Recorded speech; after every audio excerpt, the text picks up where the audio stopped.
This podcast will speak to many wonderful people about how they became the incredible story that they are.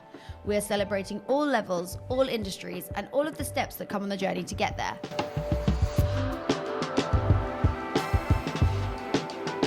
Hello and welcome to the pod. I'm Grace, your host, and with us we have Mark, who's going to teach us all about how to become a personal trainer and online coach. Great stuff. Thank you so much for having me. It's great to be here. Thank you for coming. I'm super buzzed to learn all about this. So first of all, tell us exactly what that means. So for me, my current split is between personal training and online coaching. I spend maybe 4 to 5 hours a day face-to-face coaching people in my central London studio. And then the rest of the day I spend online coaching everyone all over the world, basically.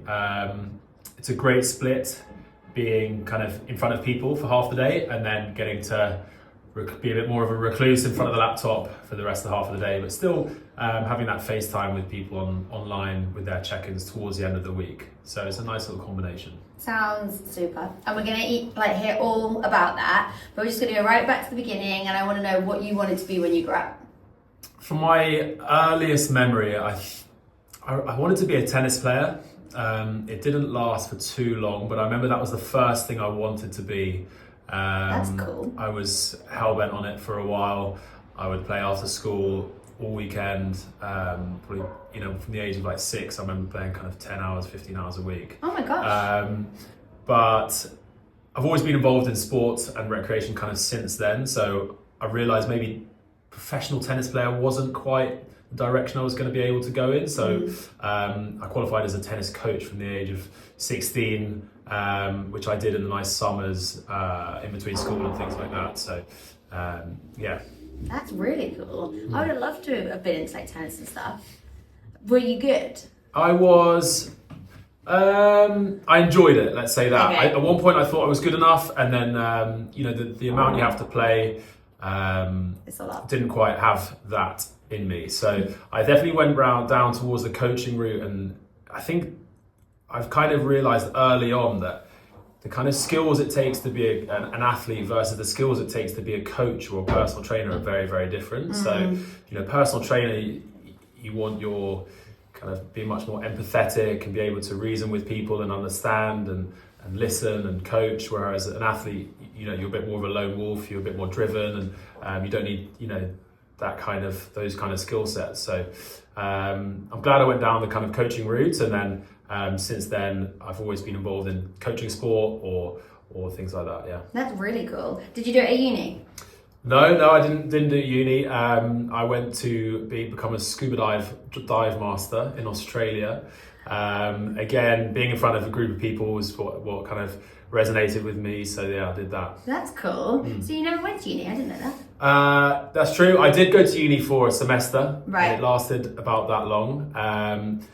I went to study economics and finance, and I quickly realized that wasn't for me. I wanted to be working, I wanted to be in front of people, and went away to Australia and worked on a dive boat as learned to become a scuba dive master. Did you do it? A great experience. Yeah, I did. Yeah, It was fantastic. Yeah. So already you're a tennis coach and a scuba dive instructor. Yeah, for sure. You had so much going on. And then how did you go into the coaching bit and the PTing bit? Yeah, so then when I came back to London from Australia, I felt like I needed to do the normal thing, work in the corporate world. So I worked in sales for 4 years. And a lot of people listening to this will be kind of working in that kind of job and wanting to move over to fitness, which you see a lot of people wanting to do these days. And so I started to take clients on the side before work. I used to teach 2 gym classes before work and get to the office by 9 a.m. without anyone realizing. Oh my God. And so just started that way, started to build it up. Build up my kind of portfolio of clients, working with different people. I had a boot camp on Clapham Common, which I did after the office hours, and then slowly transitioned, and it became the kind of choice that I needed to make and the obvious choice for me. So I started to take big, more classes and things like that, and moved away from the corporate world. You must have been absolutely exhausted. Yeah, certainly was. I mean, when you're doing something you really enjoy, it's particularly when it's in fitness and you're around a in a loud room with people kind of giving it their all and music on and things like that kind of does help. I wouldn't be able to work 2 jobs at a computer, I don't think, but when one of them's in with loud blaring music, it's definitely doable. Keeps you awake. Yeah, for sure. So when you're building up clients, like how do you actually do that? Are you relying on like word of mouth or? Most definitely, for me, word of mouth. Yeah, I think it's definitely been the biggest piece of growth for me, particularly one-to-one clients. With online coaching, you can get more from social media and Instagram and things like that, but for one-to-one clients who are going to stay with you and they're kind of the right fit, when that's come from word of mouth, they know a lot more what you're like. Those are the ones that kind of stick around and have been like a very big part of my business for me. That's so important to know, because I feel like that's what the scary bit is. If you're going to go from a full-time job to being self-employed, like how am I going to find people? Yeah, exactly. I mean, it got to a stage where I kind of, knew what my rent was, knew how much I was earning, and then I kind of knew how much I would need to earn, and I managed to build that up slowly over time, and ended up, taking a bit of a leap of faith.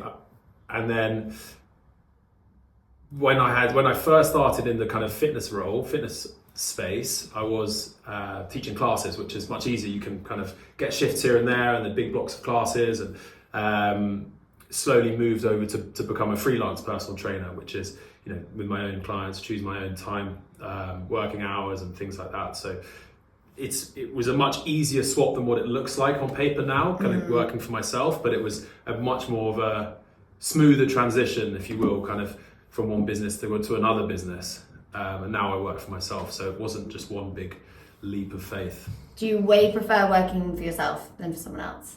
Like, would you recommend it? Definitely ups and downs. Yeah. If people say work for yourself, you'll work less, it's probably the opposite. Really? I find myself, not wanting to turn away business and working, a bit longer hours, but I have that in me at the moment, and been kind of super motivated to build my books up, and down the line you'll be able to call the shots, but the first kind of 5 years of when I started to become a personal trainer, I definitely worked double time. But I'm very happy with that, and over the years you'll be able to kind of reduce the hours and call the shots and work with the people you really want to work with and whittle it down that way. What kind of clients do you go for? Do you have like a specific niche? Like, is that your thing? Because I feel like PTing and online coaching is quite competitive. It definitely is. It is competitive, but if you can find the right clients for you, then it doesn't feel that way at all. I've trained people that you feel like you're not the right fit, and we've kind of shoehorned it for a few months, and we just know we're kind of not on the right trajectory together. I'm super lucky to say that all the people I work with now, particularly in person, I look forward to going to train with them, and hopefully they feel the same. But it's taken a while, it's taken a while, and it's hard to turn away business that you think it's great money, but it might not necessarily be suited to you. And do you have to do that sometimes? I've definitely done that in the past, yeah, and it's a bit of just an uphill battle. You end up kind of not looking forward to the session as much as you should, and yeah, it's just part of the learning curve. Much more aligned with all the people that I work with now. We're on the same page, and we get the most out of each other, essentially. Yeah. What about the online coaching? Like, what does that actually mean? I mean, the two together is a really, really fun business, because personal training is not cheap, and for someone to be able to afford three sessions a week or kind of 10 a month or whatever that is, that's one type of person, which is fantastic to work with and fantastic to be around. And then online coaching, you're able to kind of really offer different price point, obviously go global, reach anyone in the world, and it's a much more value product, and you're charging a much lower price, and you're getting these people that are super motivated. They just need a bit of direction. So it's really, really rewarding, and it's just great to see people kind of all over the world doing their little challenges and all this type of thing, and kind of making a better life for themselves by becoming fitter and healthier, and it's fantastic. So they work really, really well together. Means you can reach so many more people. 100%. I feel like you must be able to like an hour at a time, and really then that's not a lot of people. So you'd be able to fit in the coaching really helps. Exactly. There's a massive ceiling on what you can kind of achieve one-to-one personal training. I've overstretched myself in the past, particularly through COVID when gyms were closed. Like I was taking sessions outside in Holland Park in the snow, and I'd do 8 sessions back to back. 8 sessions wearing ski gloves and a ski suit, and it worked for me, it worked for them at the time, and now, I would love to limit myself to 5 in-person sessions a day, maybe push it to 6 on a busy day, and give those sessions the most amount of quality that they deserve and that I can give, and then spend the rest of the day programming, working on the online stuff, and I think that would be, that is the end goal, but Easter's next week and Friday's off, and you can end up pushing more sessions into some days, but that is the goal, to kind of keep a limit on number of sessions a day and keep the quality super high. Because how long have you been doing this now? Coming up to 7 years. Wow. So you feel like you probably kind of earned being able to do that now? Yeah, for sure. Yeah, you put in the graft. Put in the graft. And it doesn't take the answer's always no unless you ask. So, potentially taking a day away from the studio, can spend the whole day doing online coaching. That's has to be a conversation with the current clients to shift around, which I dread at the time, but then I've asked a few and they're like, yeah, that's not a problem. So just take some tough conversations, but yeah. You don't know until you ask. You haven't lost anything. Like if they say no, then you're still in the same position anyway. Exactly, yeah. So Christian, because you have a very good online presence. So how did you build that up? I would say, I've been very lucky to grow it without putting that much concerted effort into it. I like sharing my workouts, and the way I train hard, and I kind of live by the hard and fast rule of, do what you say you want other people to do, and I feel like leading by example as a personal trainer really helps. So do the hard workouts, do the hard graft, and show that you're doing it, because then when you ask someone else to do it, it's much easier. Yeah. So I've always shared my workouts, and I've done some cool stuff in the past, and worked with some magazines and done some cool shoots with brands, and being able to talk about that as well has just helped me. That helps. Do they find you and come to you for that stuff? I've had a fitness agency, so I've worked with them before I actually started working in fitness, I was signed to this agency. So that's about 10 years ago. Yeah. Oh wow. So yeah. Been with them for a while. Yeah. So I've worked with the big brands, been all over. Helps. Yeah, I've done shoots in Japan, Israel, Paris, That's Milan. cool. Yeah. I didn't know all this. Yeah. No, it's good. Yeah. So that I guess is part of how I managed to grow to a modest amount, but it's definitely helped. Is anyone from your family from the fitness industry? Is this just purely you? I've got 2 brothers, both just keen sportsmen. They don't work in sports or fitness, but always growing up, we were super keen on playing sports. Yeah. Wow, so you've really gone for it. It's great to hear. So what's one of the coolest things that you've done, like being a PT or online coach, or in your world, people are gonna be like, yeah, I want to do that. So. Getting people to achieve things they never thought they could. Yeah. And that sounds super cheesy, but it is that is what we do. A lot of, whether it's how I've positioned myself, but a lot of people just, come to work with me because they want to look a certain way or look, get in shape.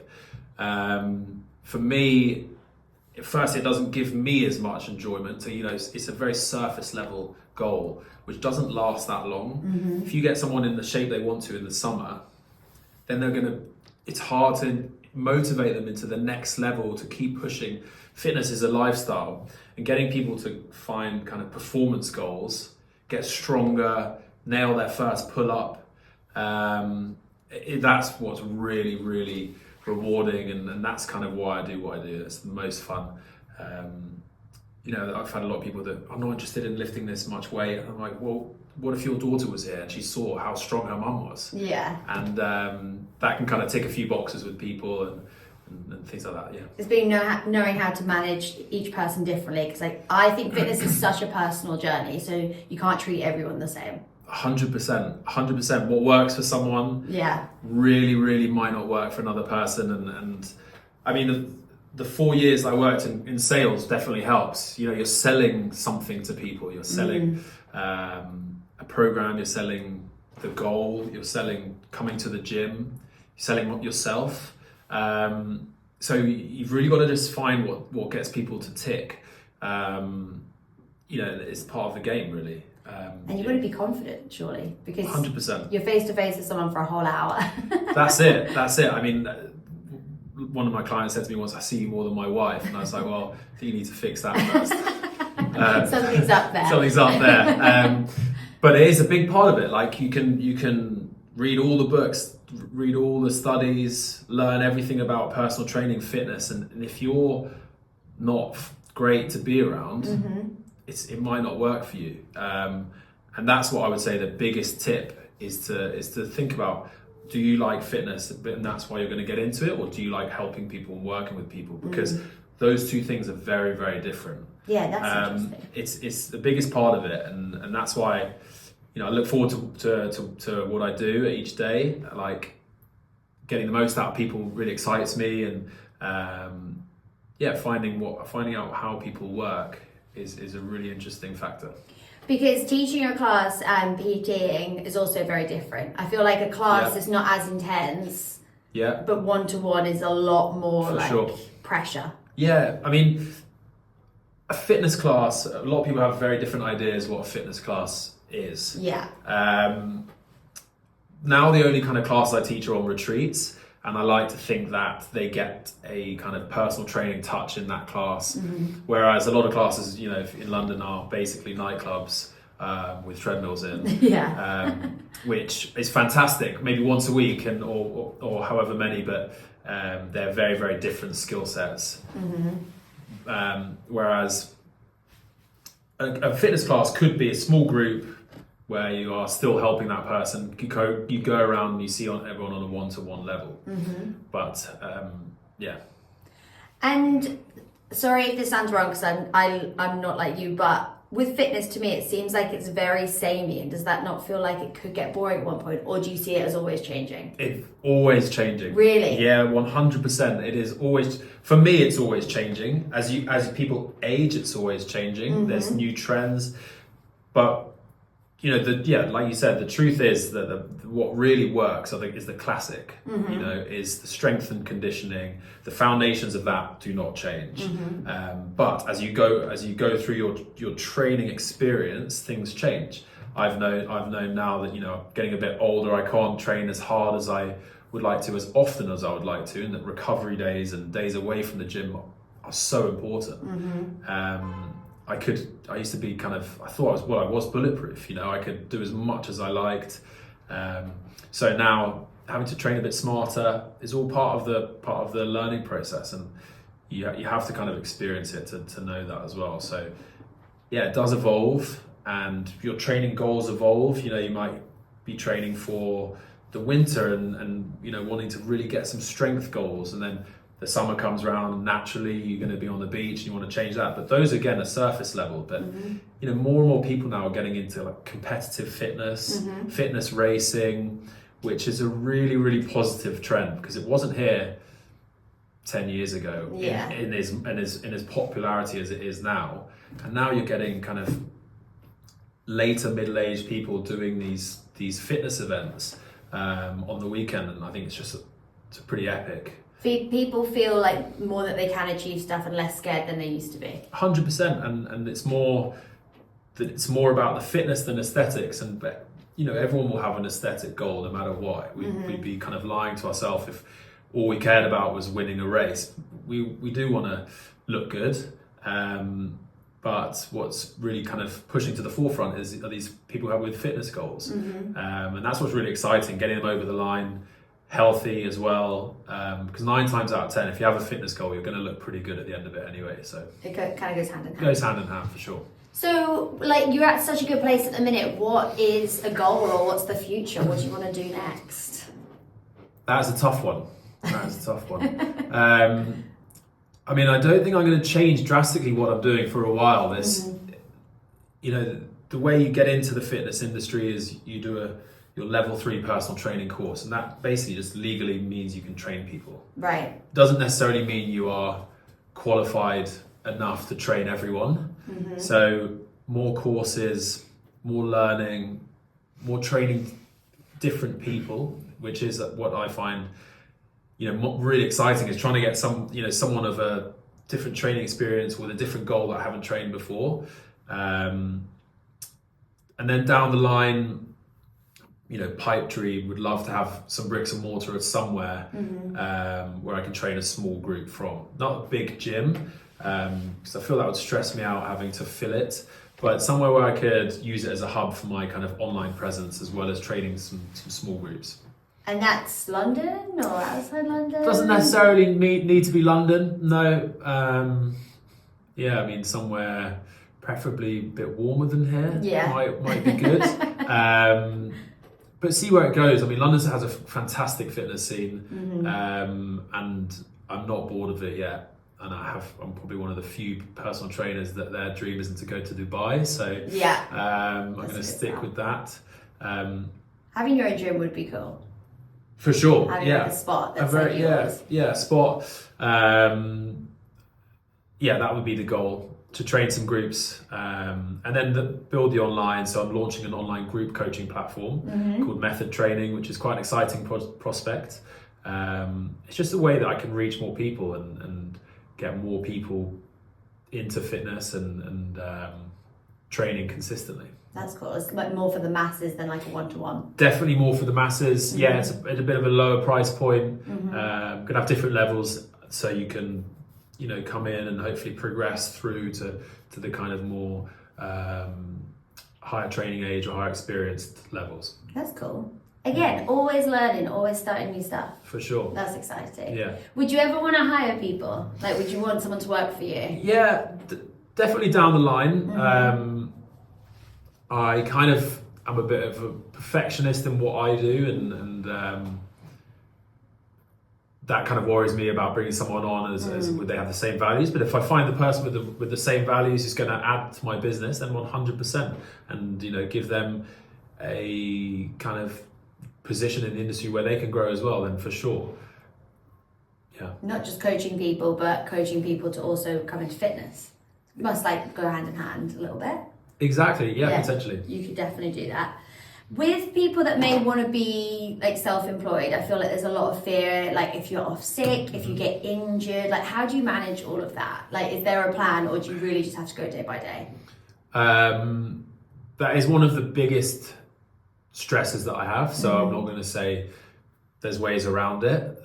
It is really daunting prospect when, you know, Easter comes around like it is, and there's people, the kind of one-to-one clients take 3 weeks, 4 weeks off to their holiday homes, and you just have to kind of be prepared for that and build it into your business. Right. Have that foresight where you can say, you know, are you going to be away? How much per month you're going to be here, or how often are you going to be away, and forecast it.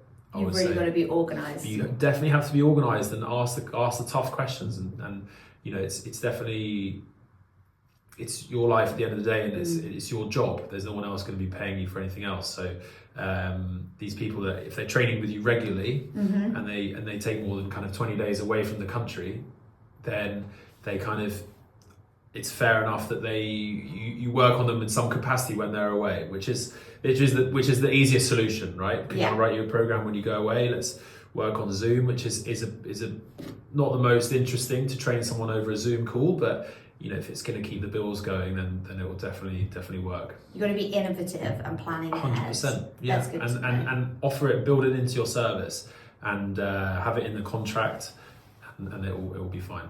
What's your best piece of advice for someone that's thinking about taking the leap? Do it. Test it out. Okay. If you're in employment, train a friend on the side, train someone on the side, and see, do you enjoy it? Do you really like going to the gym when it's not for yourself. Because a lot of people get into fitness because they enjoy fitness and training, and I don't see those skills necessarily pass over into training other people. So train a friend, write a program for a friend, go to classes, speak to other trainers, and see how it goes. But I would say dip your toes in. I'm 99% sure that you will love it. If you like fitness, you will. But just see how you feel about getting other people fit and healthy as well. I love that. Is it a good community to be a part of? Are people helpful? Because I find it sometimes a bit overwhelming, or like, it's like, I don't belong here. No, in particularly where I work is it's a really, really supportive environment.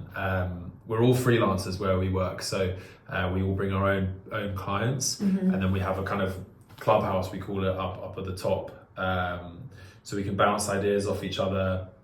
We look at different training systems, different training programs, and I get a lot of support where I work. So it's a really, really supportive community. It is competitive, but it's never really ever seemed like that. We don't really compete for the same clients.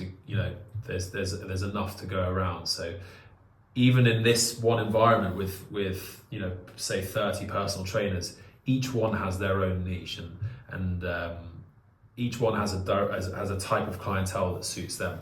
That's good to know, that you kind of find your niche if you're going to go into it. 100%. Well, you will naturally. Yeah. You will naturally. If I look back at the first clients I had, no offense to them if they listen to this, but I would take on anyone and everyone, and to be honest, it was a really, really good learning experience. But down the line, if each new set of clients that I get are just more and more in line with how I like to train and their goals. And yes, I probably could train 90% of the population, but there'll be someone better there for them. Yeah. And it's just an uphill battle if you let it go on too long. That's good to recognise, like somebody else is also better suited to them. Yeah, and don't be scared to refer them to someone else, and because it will come back to as a positive for you. Refer out is one of the most powerful things you can do. And where I work with kind of physios and things like that, and rehabbing an injury can be quite technical, and refer them to a physio. They can train them, get them super fit, super healthy, and come back with an insight from the physio, and it works really well. So, but you can do the same with a personal trainer as well. Nice. Well, that was so good. I feel like people are going to be very inspired from that, because you made it sound a lot more fun than I thought it would be. Are there any other words of wisdom? Just be authentic, and you will build a business based around that, and be kind of upfront with how you want to work, and you won't have to have as many difficult conversations. Nice. Yeah. Well, thank you so much. Thank you. Thank you so much for watching. Please make sure that you like and subscribe so we can continue to make these and keep teaching people how to become A. Thank you.